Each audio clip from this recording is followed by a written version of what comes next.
Donc, on avait parlé de qu'est-ce qu'un don. On s'est dit, avant de parler des dons dans l'Église, puis la manière qu'on les utilise, il faut qu'on demande qu'est-ce qu'un don spirituel.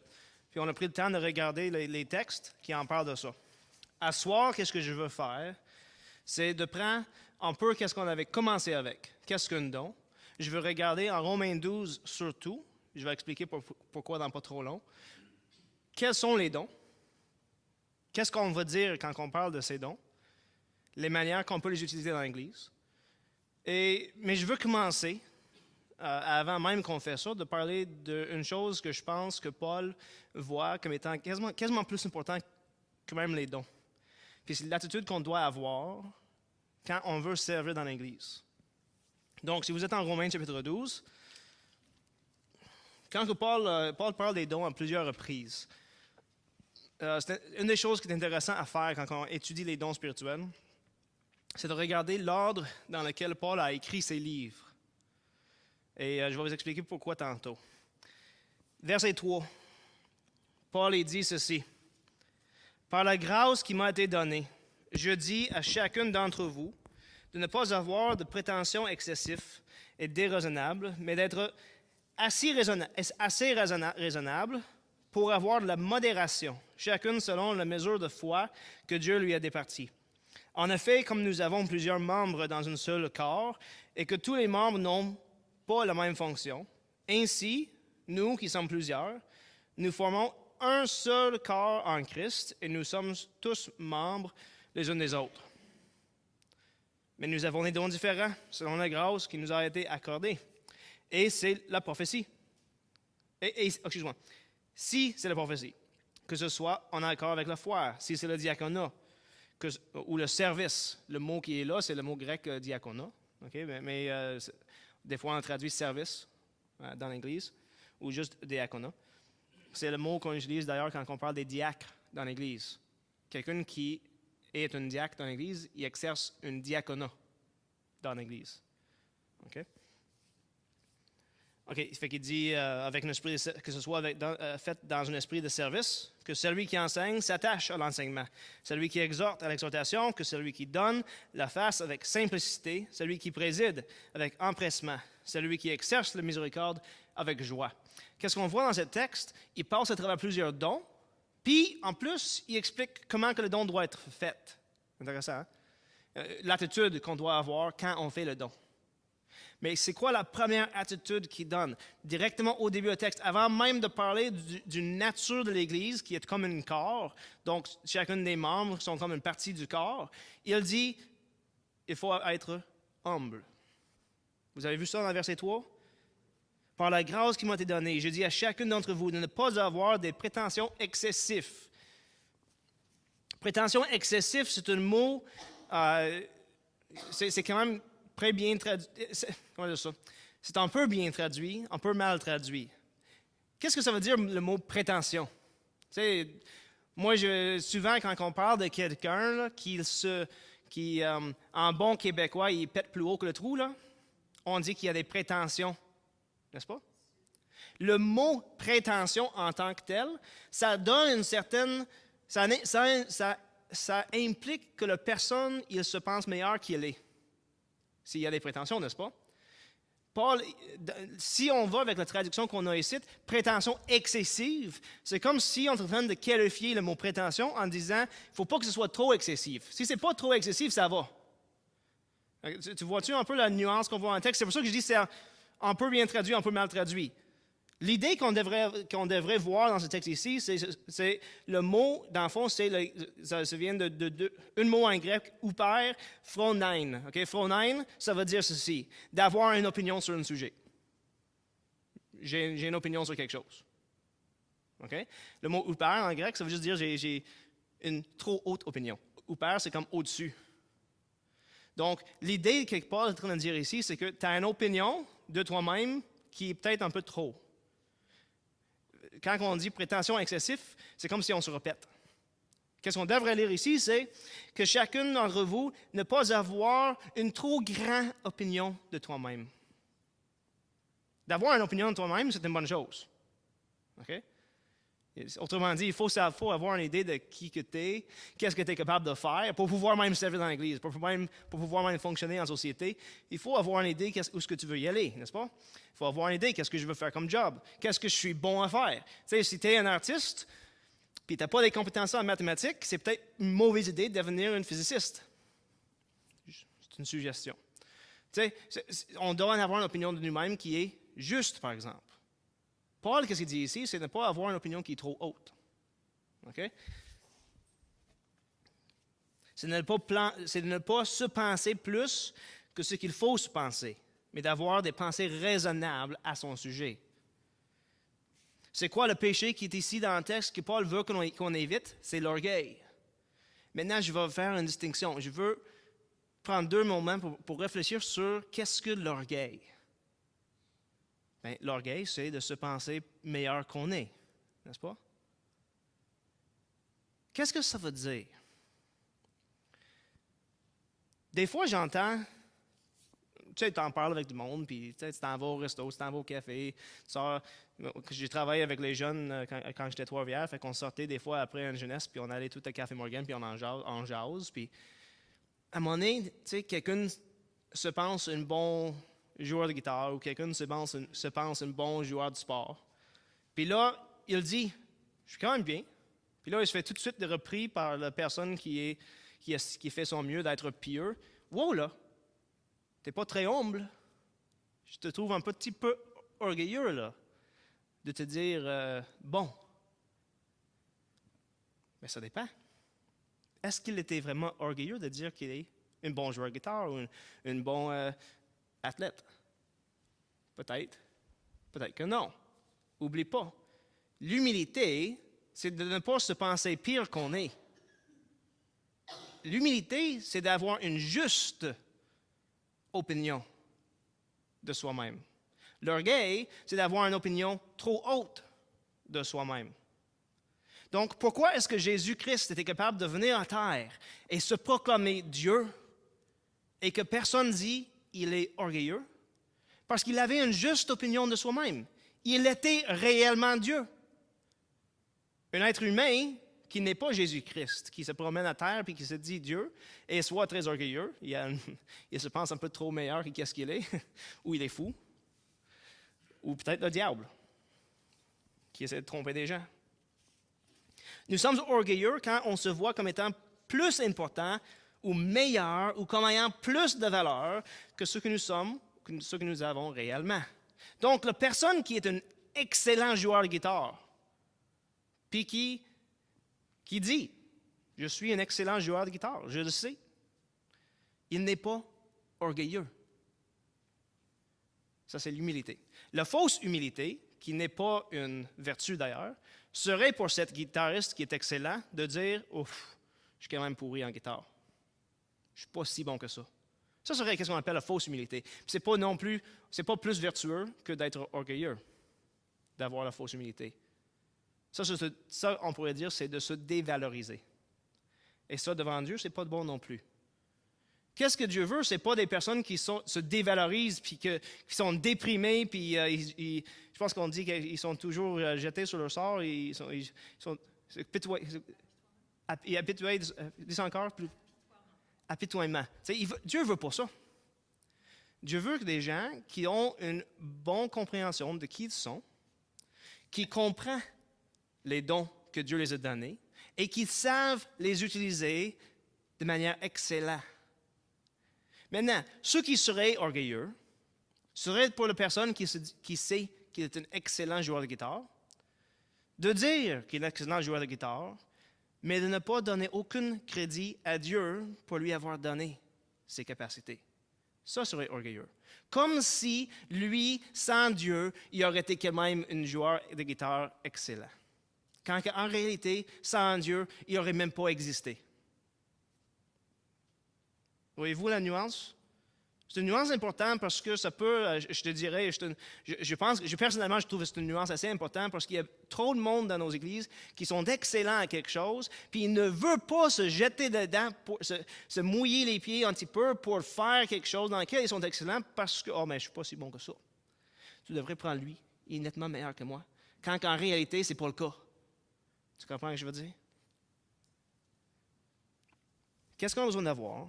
C'est de ne pas avoir une opinion trop haute de soi-même, mais d'avoir une opinion qui est juste de soi-même. Ça veut dire qu'on reconnaît que oui, on est bon. Peut-être à quelque chose, mais on n'est peut-être pas les meilleurs. Quand je faisais du skate, on avait toujours des jeunes quand j'étais jeune, je faisais du skate. Je fais de temps en temps, juste pour le fun, des fois plus pour montrer à mes enfants que, hey, on peut faire du skate, ça peut être fun.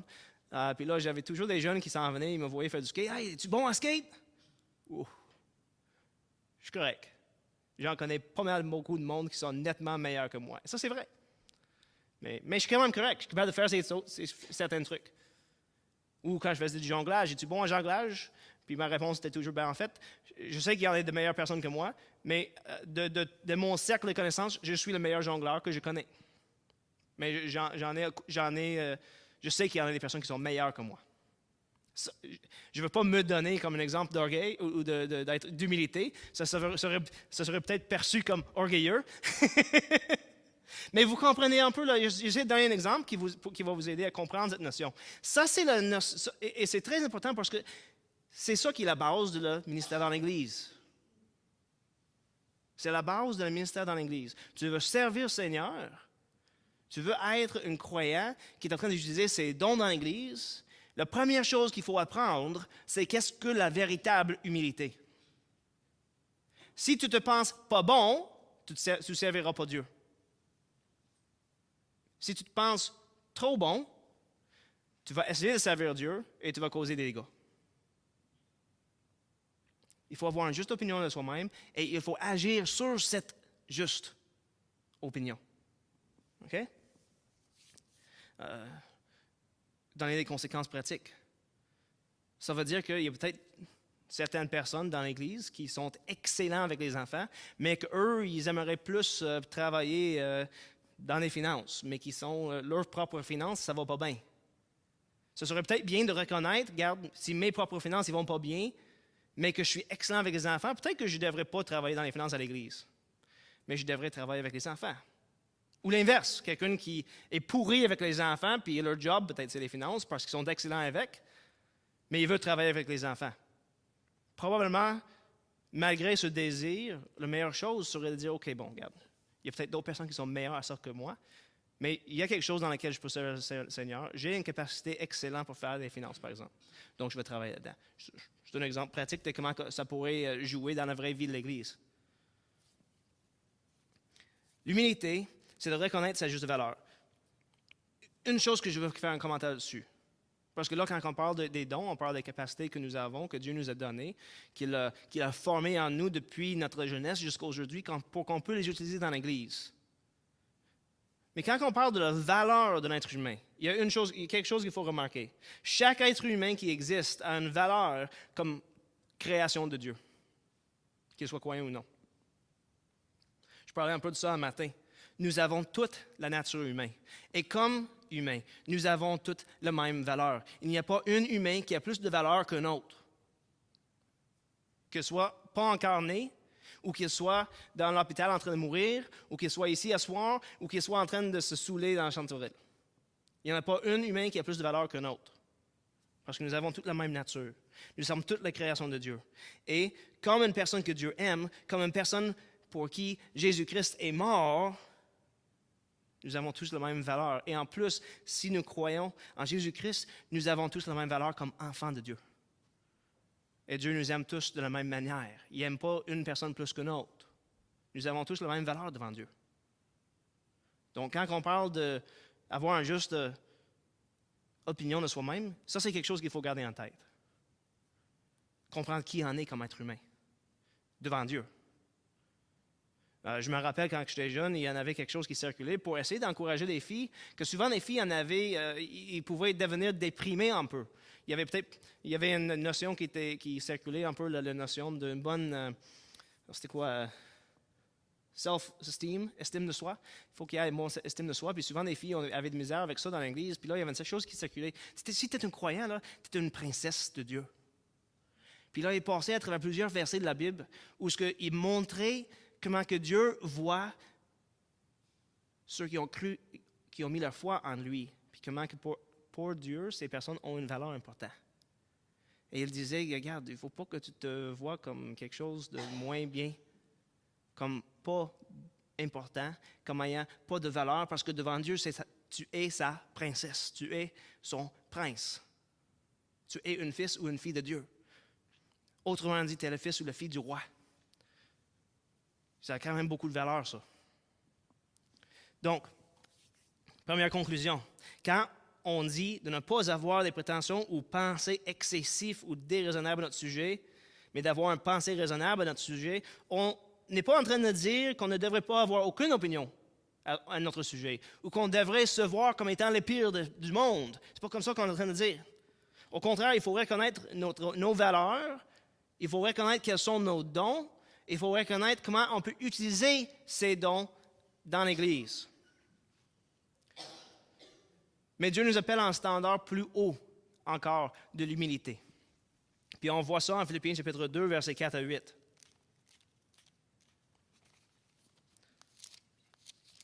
Quand on lit la Bible, une des choses qu'on voit un peu partout, c'est quand on donne des exemples de comment on devrait agir comme croyant, on nous donne toujours l'exemple de Jésus-Christ à suivre. Philippiens chapitre 2, les versets 4 à 8, on nous dit ceci, « Que chacun de vous, au lieu de considérer ses propres intérêts, considère aussi ceux des autres. Ayez en vous la pensée qui était en Christ Jésus, lui dont la condition était celle de Dieu. Il n'a pas estimé comme une proie à arracher d'être égal avec Dieu, mais il s'est dépouillé lui-même en prenant la condition d'esclave, en devenant semblable aux hommes, après s'être trouvé dans la situation d'un homme. Il s'est humilié lui-même en devenant obéissant jusqu'à la mort sur la croix. Une des morts les plus humiliantes que tu ne pourrais pas imaginer. De se faire présenter sur une croix, en train de mourir et suffoquer. La mort sur la croix, je dis suffoquer parce que la mort sur la croix, on suffoque littéralement. La manière que le corps est positionné sur la croix, ça nous empêche de respirer. Puis pour pouvoir respirer, il faut s'élever en s'appuyant sur les clous qui sont dans les pieds et qui sont dans les poignets. Jésus, qui est Dieu, il est de même nature de Dieu. Il est le nature divin. A pris sur lui la nature humaine.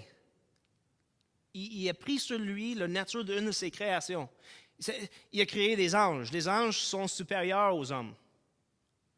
Ils sont plus intelligents, ils ne sont pas restreints à un corps, ils peuvent paraître, pas paraître, ils sont dans la présence de Dieu, en tout cas ceux qui ne sont pas déchus. Il aurait pu prendre sur lui la nature d'un ange. Ça aurait été nettement plus intéressant que d'être un humain.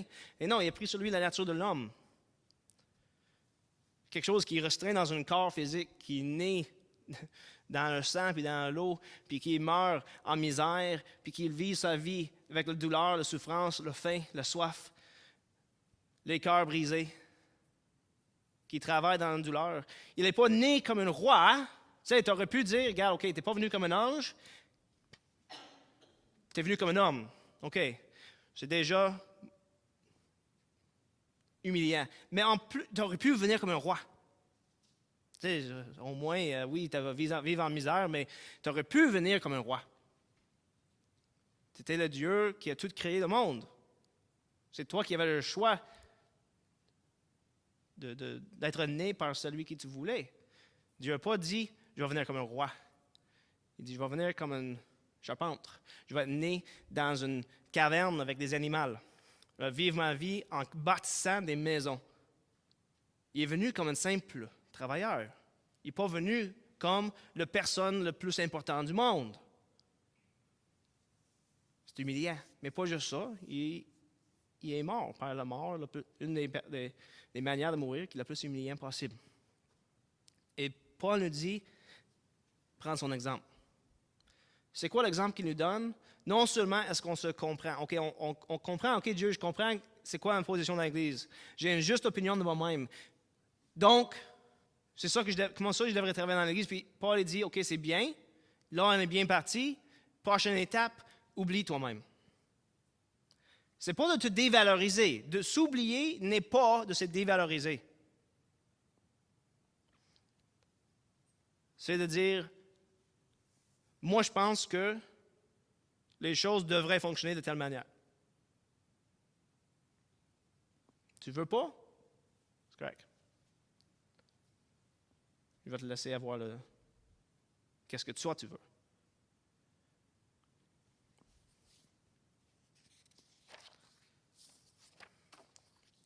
Je pense qu'honnêtement, là, il y aurait beaucoup d'arguments et des débats inutiles dans l'Église qui seraient réglés si on suivait ce simple principe-là. Il me semble que ce serait assez évident. On se bat pour la couleur des tapis, là, rouge ou vert. C'est le côté du rouge, je disais juste, regarde. Le côté du vert, là, tu veux le vert, prends le vert. On n'est pas tellement attaché à le rouge que c'est la mort ou la vie. Prends le vert. Argument résolu tout de suite. Pas de division de l'Église, on n'a pas besoin de partir de notre Église pour ça. Ça, c'est l'exemple que Jésus nous donne. D'oublier nos propres intérêts. Et c'est ça l'exemple qu'on voit de Jésus dans le jardin. N'est-ce pas?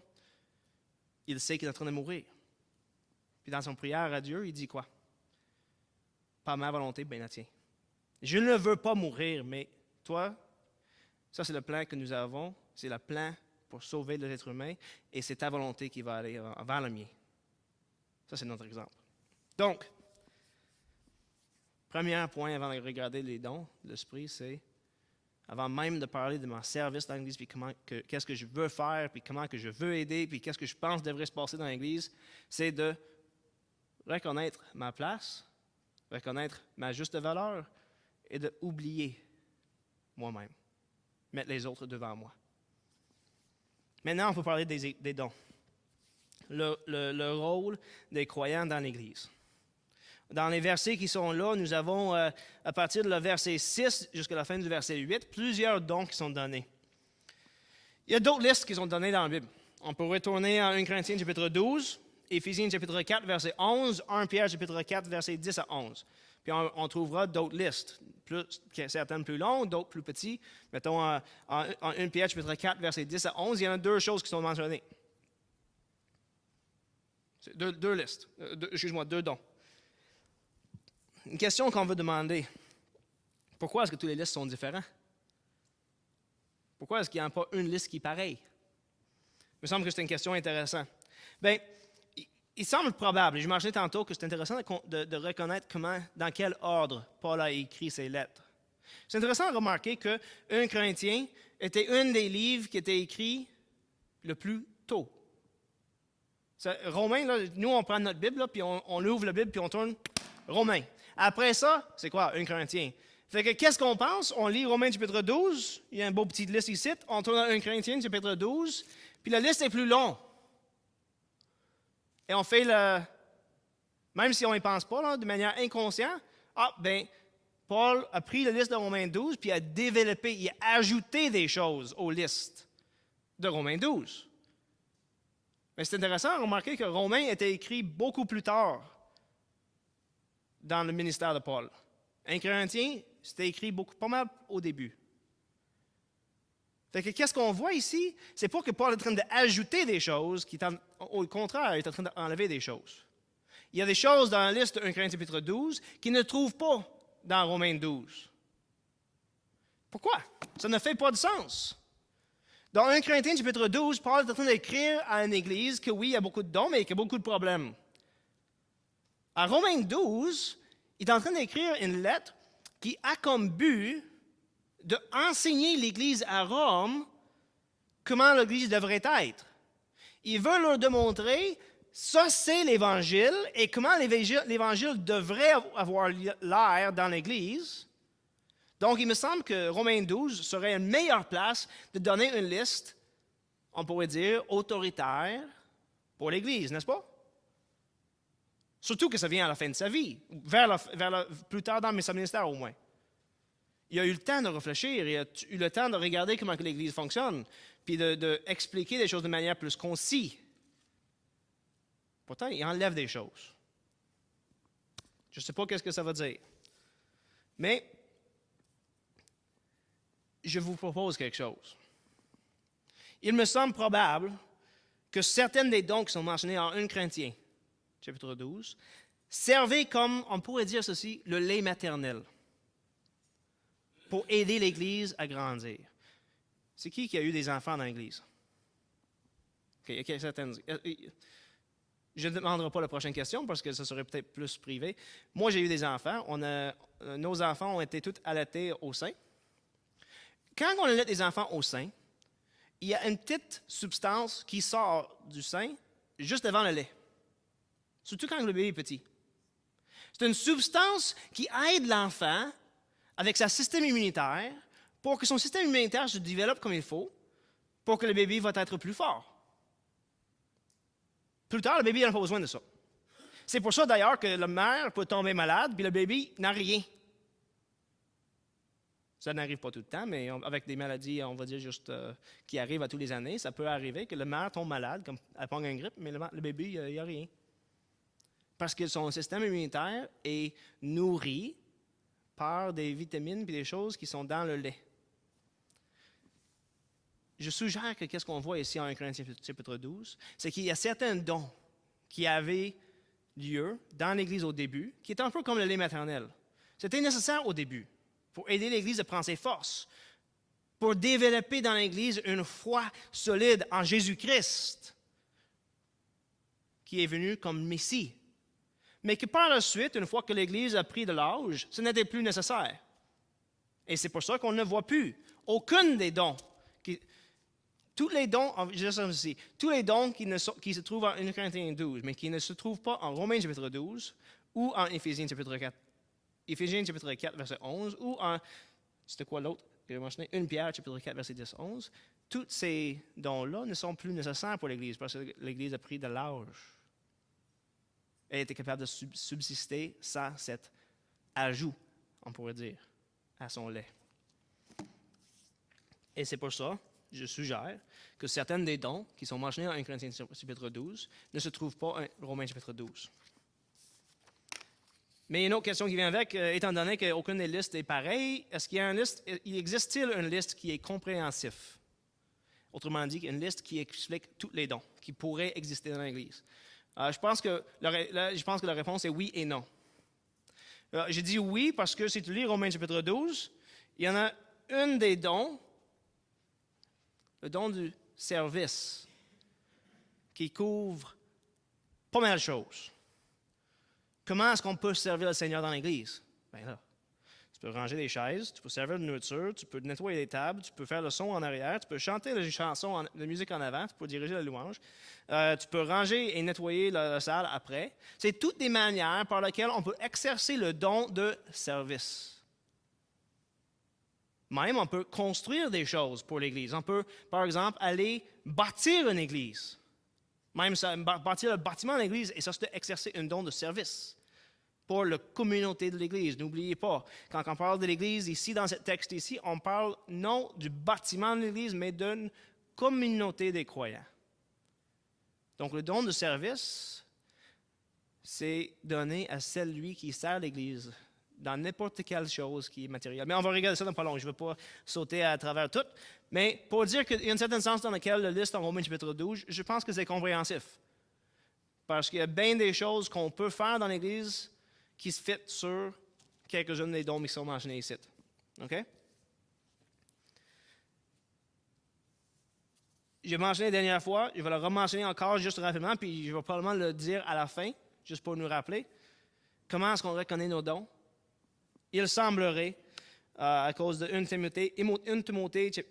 Timothée, chapitre 4, versets 13 à 16, que c'est les anciens qui reconnaissent nos dons, puis nous envoient en ministère pour servir le Seigneur. Donc, ou on pourrait dire les anciens avec l'accord de l'Église, que l'Église au complet est impliquée. C'est une chose de communauté. Ce n'est pas quelque chose où c'est moi qui choisis c'est quoi mon don, puis j'embarque dedans. Il y a un sens dans lequel on peut chercher les dons. On voit ça dans les textes. Romains, 1 Corinthiens 12, tous les textes, ils vont dire quelque chose comme ceci, poursuivre ou rechercher les dons des meilleurs. Mais ce n'est pas nous autres qui vont dire, ah, moi, j'ai le don de chose. C'est la communauté qui reconnaît nos dons puis qui nous bénit pour pratiquer et servir avec nos dons. Okay? Donc, dans ce texte ici, qu'est-ce que Paul fait? Il fait deux choses. Il donne un nom pour le don, il va dire quels sont les dons, et après chaque don, il explique comment que le don devrait être utilisé. Et je parle ici d'attitude, surtout. Premier don, c'est la prophétie. La prophétie, c'est un de ces dons qui a été tellement abusé, je te dirais, dans les discussions sur les dons spirituels. Paul, il dit ceci, Romains chapitre 12. Si c'est la prophétie, c'est ça, c'est ton don, que ce soit en accord avec la foi. Qu'est-ce que ça veut dire, en accord avec la foi? Dans ce texte ici, le mot, je dirais, le mot foi pourrait pouvoir dire plusieurs choses différentes. Mais dans ce texte ici, il parle de l'ensemble des doctrines chrétiennes qui sont autoritaires dans les églises. L'idée, c'est que si tu as une prophétie à dire, il faut que ça soit en accord avec ce que la Bible enseigne, autrement dit. Si ce n'est pas en accord avec la foi chrétienne, l'ensemble des doctrines chrétiennes, alors c'est faux. Il ne faut pas le dire. Et ce n'est pas quelque chose qu'on voit juste ici, on voit aussi en 1 Corinthiens, où ce que Paul donne des instructions aux prophètes. Il dit, je vais arriver là, excuse-moi. Je ne veux pas sauter, j'ai goût de sauter à certaines affaires, mais je prends mon temps pour comprendre très bien ça. Pour comprendre les prophéties, il faut comprendre l'Ancien Testament. L'idée des prophètes et les prophéties dans le Nouveau Testament se base sur les prophéties de l'Ancien Testament. Quand on lit les prophètes de l'Ancien Testament, c'est quoi la première chose qui saute aux yeux? Il faut fouiller pour trouver des prophéties de l'avenir.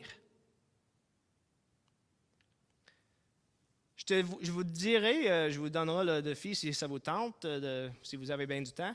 Passez à travers les prophètes de l'Ancien Testament. Mettons, passez à travers Ésaïe, Jérémie, Ézéchiel. Vous allez trouver que 80% de ce qu'il dit n'est pas une prophétie de l'avenir, dans la manière que nous on le comprend. Qu'est-ce qu'ils font?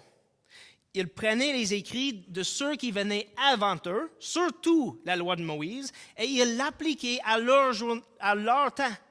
Fait que Ésaïe, il prenait Moïse, qu'est-ce que Moïse avait dit dans la loi, puis dans la loi, Dieu a dit à Moïse, puis Moïse l'a transmis au peuple, il a dit ceci, « Si tu écoutes ma loi, si tu m'obéis, je vais te bénir et tu vas rester dans la terre de promesse, et telle chose va arriver, telle chose va arriver. » Mais c'est des promesses très vagues. Tout va bien aller pour toi. Si, par exemple, tu ne m'écoutes pas, si tu désobéis à mes lois, je vais t'envoyer dans un pays où tu ne comprends pas le langage. Et tu vas être puni. Ce que Dieu dit tout de suite après avoir donné la loi à Israël. Puis qu'est-ce qui arrive par la suite? Bon, Ésaïe arrive, il voit qu'est-ce qu'Israël est en train de faire. Puis il dit à Israël, si on n'écoute pas la loi de Dieu, nous allons être pris comme prisonniers. Est-ce que c'est une prophétie de l'avenir? Non, c'est un rappel de ce que Dieu a dit dans la loi. Et c'est appliqué à notre temps. Ésaïe est en train de dire, regarde, Dieu a déjà dit, et si on n'écoute pas, c'est ça qui va arriver.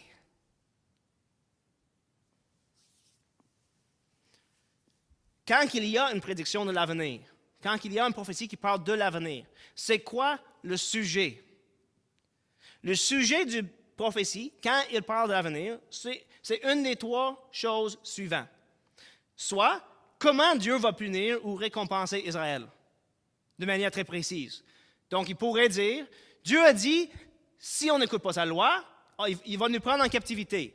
Mais je vais dire, c'est qui va nous prendre en captivité? La Syrie va venir. Il va nous amener par le nez, puis il va rendre là-bas. C'est très précis, c'est une prophétie de l'avenir. Mais c'est une prophétie en rapport avec quoi? Israël. Comment Dieu va punir Israël dans l'avenir s'il n'écoute pas la loi de Dieu. Okay? Deuxième chose, le Messie. Le Messie d'Israël. Le deuxième sujet principal des prophéties de l'avenir dans les prophètes, c'est du Messie qui va venir pour sauver le peuple de Dieu, pour régner dans une telle promesse. Et c'est quoi le troisième sujet? Le royaume éternel du Messie. Il n'y a pas autre sujet. C'est les trois sujets qui parlent de l'avenir. Si ce n'est pas sur ces trois sujets-là, on ne trouve pas une prophétie de l'avenir dans l'Ancien Testament. Soit comment que Dieu va punir ou récompenser Israël. Une prophétie du Messie, que ce soit son première venue ou son deuxième, et le royaume. Qu'est-ce qu'on ne voit pas? Et moi, je pense que c'est très révélateur. C'est un jeu de mots, ça. C'est prophétie, révélation, en tout cas. On ne voit pas des prophéties en relation avec des individus qui n'ont aucun rapport avec un de ces trois points. On ne voit personne qui arrive pour dire « Jonathan, dans 5 jours, il va y avoir un homme qui va arriver à ta porte. Tu devrais l'accueillir parce que sinon, telle chose va arriver. » On ne voit pas ça. Parce que ça n'a aucun rapport avec Israël, le Messie ou le royaume de Dieu. Les seuls moments où on voit des prophéties en rapport avec des individus, c'est parce que ça parle d'Israël comme nation. Si tel individu ne fait pas telle chose va arriver à Israël. C'est Israël encore le sujet. Si telle chose arrive à une telle personne, fait qu'on peut penser à Ézéchias, mais c'est encore en rapport avec le Messie. C'est quoi la promesse? Il va avoir un bébé qui va naître d'une vierge. OK? Fait que, si ça, c'est le contexte dans lequel on parle des prophéties, alors, avec ça, je devrais ajouter, tous les restes des livres, c'est quoi le but des prophètes? Pour encourager Israël à écouter et obéir la loi de Dieu. C'est ça le reste des livres. 80% des livres des prophètes, c'est pour encourager Israël à écouter et à obéir la loi de Dieu. OK? Donc, 2 conclusions. Premièrement, le rôle d'un prophète dans l'Église. On parle maintenant du Nouveau Testament. Avec le contexte de l'Ancien Testament, revenant au Nouveau Testament. Le rôle d'un prophète dans l'Église est premièrement d'encourager l'Église à vivre en conséquence de la foi chrétienne et d'encourager les croyants à être persévérants dans leur recherche de la sainteté. Ça, c'est le rôle principal. C'est qui a accompli ce rôle-là? Le prédicateur. Le prédicateur qui enseigne le dimanche matin, son but, c'est d'être prophète dans l'Église. C'est-à-dire d'encourager l'Église à vivre selon la parole de Dieu et de rechercher la sainteté de Dieu. C'est ça le rôle d'un prédicateur le dimanche matin. Ce n'est pas l'enseignement. C'est une nuance importante à faire. Et vous allez peut-être faire, attends une minute là. Le rôle du prédicateur, ce n'est pas l'enseignement? Non. Si c'était l'enseignement, pourquoi est-ce que dans le prochain verset, il parle du don d'enseignement? Le don du prophétie, d'encourager le peuple selon la parole de Dieu, de vivre en conséquence de leur foi et de rechercher la sainteté, est quelque chose de totalement autre que d'enseigner. C'est 2 dons totalement différents.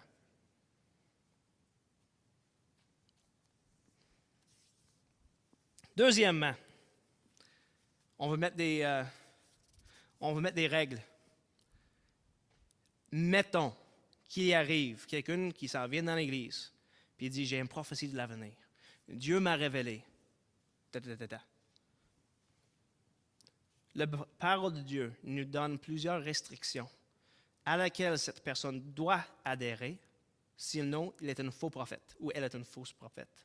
C'est quoi les restrictions? Premièrement, avant que cette prophétie soit présentée dans l'Église, la prophétie doit être examinée par tous les autres prophètes de l'Église universelle qui ont le don de prophétie, pour s'assurer que la prédiction vient réellement de Dieu et que cette prophétie soit en accord avec la doctrine chrétienne. 1 Corinthiens chapitre 14, verset 32. On nous dit, les esprits des prophètes sont soumis aux prophètes, car Dieu n'est pas un Dieu de désordre. Le prophète qui s'en vient dans l'Église et dit, moi j'ai une prophétie, là, il n'a pas le droit de parler tant que les autres prophètes n'ont pas vérifié de quoi il parle, pour dire oui, c'est une véritable prophétie. Mais là, on ne parle pas juste de l'Église locale, là. On parle au niveau de l'Église universelle. Parce qu'une prophétie, que une vraie prophétie de l'avenir, n'affecte pas juste une Église locale, ça affecte toute l'Église. mondialement. Autrement dit, une vraie prophétie, quelque chose qui est réellement révélé de Dieu, là, on le rajoute dans une petite page ici en arrière, parce que c'est la parole de Dieu. C'est pour ça, personnellement, que je pense qu'il n'y a plus de vraie prophétie de l'avenir. Si il y a une prophétie, une véritable prophétie, une vraie parole de Dieu qui vient pour l'Église, il faut rajouter ça dans la Bible. La Bible, c'est quoi? C'est la parole de Dieu, révélée pour l'Église. Donc, s'il y en a un, il faut le rajouter. OK. Deuxièmement, les femmes, m'excuse, c'est pas moi qui l'ai dit, ne peuvent pas prophétiser dans l'assemblée de l'Église, ni devant tout le monde. Deuxième restriction. Donc, j'ai dit tantôt, s'il y a une femme ou un homme qui vient et qui ne suit pas les règles de prophétie, il est un faux ou fausse prophète. Autrement dit, s'il y a une femme qui arrive dans l'Église et dit « Moi, j'ai une prophétie, là », elle est une fausse prophète. Selon 1 Corinthiens, chapitre 14, versets 33 à 35. OK? Ça commence à être pas mal restrictif, hein? Continue. Troisième, la prédiction, si elle vient de Dieu, va s'accomplir. Si elle ne vient pas de Dieu, alors le prophète ne vient pas de Dieu. Et donc n'a pas le don de prophétie. Et, conclusion, selon l'Ancien Testament, en tout cas, il faut le lapider. On ne le fera pas ça aujourd'hui, mais un prophète qui disait venir de Dieu, puis donnait une prophétie qu'on disait que c'était la parole de Dieu dans l'Ancien Testament, on le lapidait. Si c'était un faux prophète. Quatrièmement, celui qui n'est pas d'accord avec ces règles ne vient pas de Dieu et ignore les instructions de Dieu. 1 Corinthiens, chapitre 14, versets 37 à 38. 5. La prédiction va avoir un rapport avec un des trois thèmes mentionnés ci haut. Les prophéties, ils parlent de quoi? Israël, le Messie et le royaume futur de Jésus-Christ. On voit même ça dans l'Apocalypse. C'est quoi le sujet de l'Apocalypse? C'est le royaume futur de Jésus-Christ. Et le rôle de l'Église dans cet royaume. Et le Messie. Oh, on peut rajouter les conséquences et les récompenses pour Israël s'il écoute et ne pas écoute Jésus-Christ. Les trois thèmes qu'on a mentionnés dans l'Ancien Testament, c'est les mêmes thèmes qui reviennent dans l'Apocalypse. Numéro 6, la prédiction devrait être écrite et distribuée à travers tous les églises chrétiennes et acceptée comme la parole inspirée de Dieu. Si ces 6 règles ne sont pas respectées, alors ce n'est pas une vraie prophétie et c'est une fausse prophète qui se présente. C'est assez restrictif. Vous trouvez, là? Conclusion. Le rôle principal de celui qui a don de prophétie, c'est d'encourager l'Église à la sainteté par la parole de Dieu. Et il faut que ce soit en accord avec la doctrine chrétienne. OK? Deuxièmement, service et diaconat, je vais passer rapidement à travers lui. C'est assez évident, le mot diaconat, c'est le mot service. Ça veut juste dire « je sers » dans l'Église, d'une manière ou d'une autre. Il peut y en avoir plusieurs manières de servir. Par exemple, il y a certaines, tu vas vous rappeler en Actes chapitre 6, il y en avait des diacres qui étaient choisis. Mais certains de ces diacres, ils servaient avec la parole et enseignaient. Ce mot-là, diaconat, c'est aussi utilisé en parlant des apôtres. Quand il dit qu'ils servaient, ils faisaient le ministère, c'est le même mot, diaconat, ils faisaient le ministère de la parole. Okay? Fait que l'enseignement de la parole, c'est de la parole de Dieu, est vu comme une forme de service. C'est une forme de diaconat. On dit même que Jésus était un diacre. Il est venu servir Dieu. Il a accompli un ministère de Dieu. Il était un diacre. Okay? C'est vraiment juste l'idée de servir. Mais quand on parle de l'Église et quand on étudie le diaconat et le service, on voit qu'il y a quand même un attachement aux choses matérielles. Pas parce que la personne est attachée aux choses matérielles, mais parce que le service en question est souvent en rapport avec les choses matérielles. Okay? C'est pour prendre soin des gens de l'Église. T'sais, nous, souvent, quand on parle des diacres, le diacre a la responsabilité de s'assurer que le bâtiment, ça marche bien. Il a la responsabilité de vérifier le son. C'est lui qui est en charge de peut-être des événements. Dans le Nouveau Testament, le diacre, c'était celui qui servait la communauté dans n'importe quelle manière. Fait que ça pourrait, si l'Église avait un bâtiment, ben, ça pourrait être de prendre soin du bâtiment, mais pas nécessairement. Ça pourrait tout simplement être quelqu'un qui sert la nourriture aux tables, comme en Actes chapitre 6. Un diacre n'est pas nécessairement relié à un bâtiment, mais il est relié aux besoins de l'Église physique. Donc, c'est pour ça que quand tu lis les qualifications pour être un diacre, une des qualifications, il ne faut pas qu'il soit attaché à l'argent. Parce que c'est lui qui va être souvent mis avec la tâche de prendre des biens puis les distribuer à ceux qui en ont besoin. C'est lui qui est attaché à l'argent puis il est attaché à des biens de ce monde. Il y a une possibilité qu'il soit tenté de ne pas nécessairement tout donner. Ce qu'on nous l'avons demandé. Voyez-vous l'importance ici? Donc, le service du diacre, c'est de prendre soin des besoins matériels de l'Église. Comment est-ce qu'on le fait? Romains chapitre 12, avec un esprit de service. C'est autrement dit, avec un désir de servir, de mettre les autres vraiment plus haut que nous autres. De dire, moi, je suis là pour laver tes pieds, pas pour me faire laver les pieds. L'enseignement. Je vais prendre un petit peu de temps dessus parce que c'est une chose qui est souvent mêlée avec le prophétie, okay? Le rôle d'un prédicateur dans l'Église. L'enseignement. Ici, il change dans le texte, il change un peu sa manière. Il avait dit avant, qu'ici, prophétie, c'était encore avec s'il fait le service, fait ça d'une certaine manière. Là, il fait ici, c'est que celui qui enseigne s'attache à l'enseignement. Le mot s'attache n'est pas dans le texte grec. Vraiment, qu'est-ce qu'il dit? Que celui qui enseigne, enseigne. C'est ça que le texte dit. Que celui qui enseigne, enseigne. Puis les autres sont un peu de même. Là. Celui qui exhorte, exhorte. Donc, l'idée ici, c'est vraiment comme, tu as le don d'enseigner, là, gaspille-le pas. Enseigne. Qu'est-ce qu'un enseignant? L'idée de Paul, quand on parle d'un enseignant, excuse-moi, dans mon texte ici, là, j'essaie de suivre mon texte le plus près possible, on voit, mettons, Paul, il encourage Timothée, chapitre 1 Timothée, chapitre 4, verset 13 à 15, il encourage Timothée de s'appliquer entièrement à la tâche d'étudier et d'exhorter et d'enseigner. Vraiment, c'est encore la même idée que ce qu'on voit en Romains chapitre 12. Tu as un don d'enseignement, mais applique-toi entièrement à cette tâche. On pourrait dire ça de quasiment tous les autres dons. Tu as un don d'exhorter, garde, fais juste ça.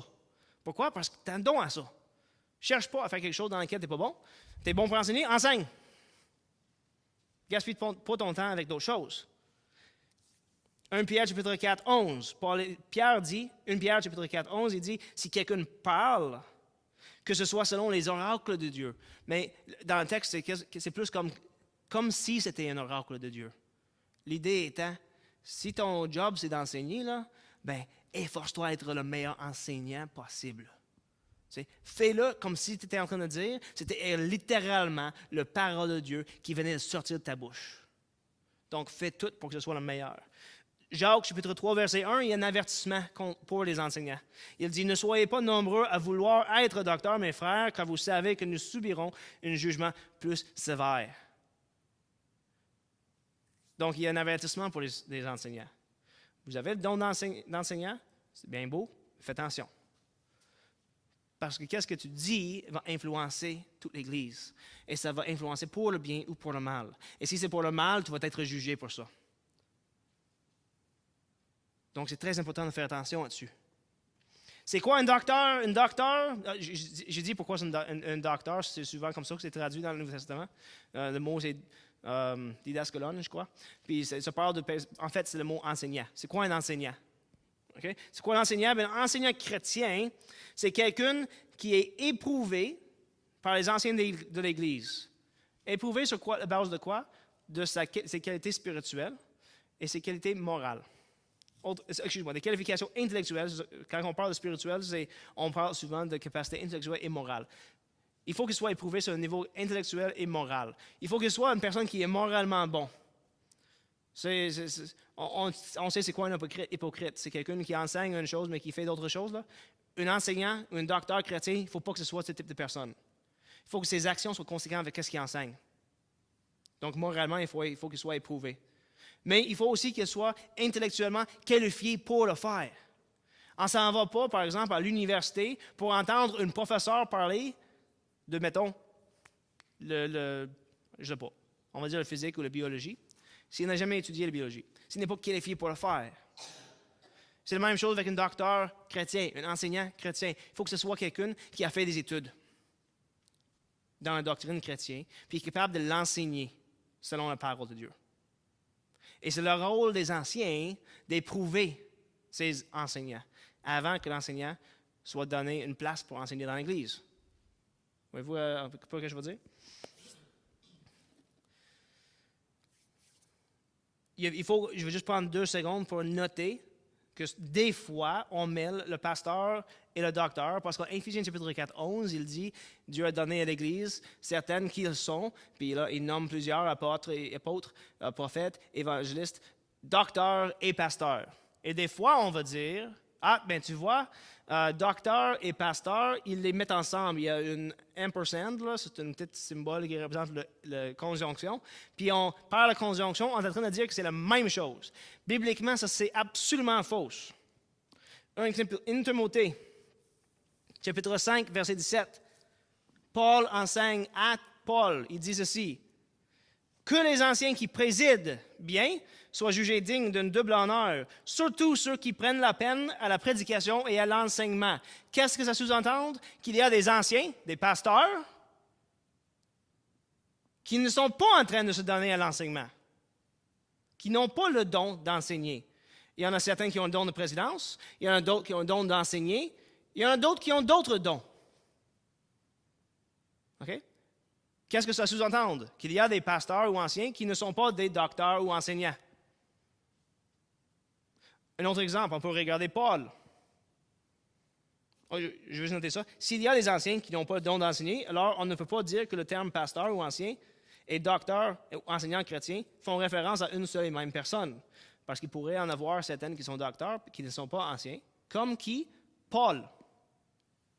Acte chapitre 13, le verset 1 à 3, nous dit qu'il y en avait dans l'église d'Antioche des prophètes et des docteurs. Et il donne une petite liste. Le nom de Paul est dans cette liste. Paul était un prophète et un docteur de l'Église, mais il n'était pas un ancien. Paul voyageait. Il ne faisait pas partie de l'Église.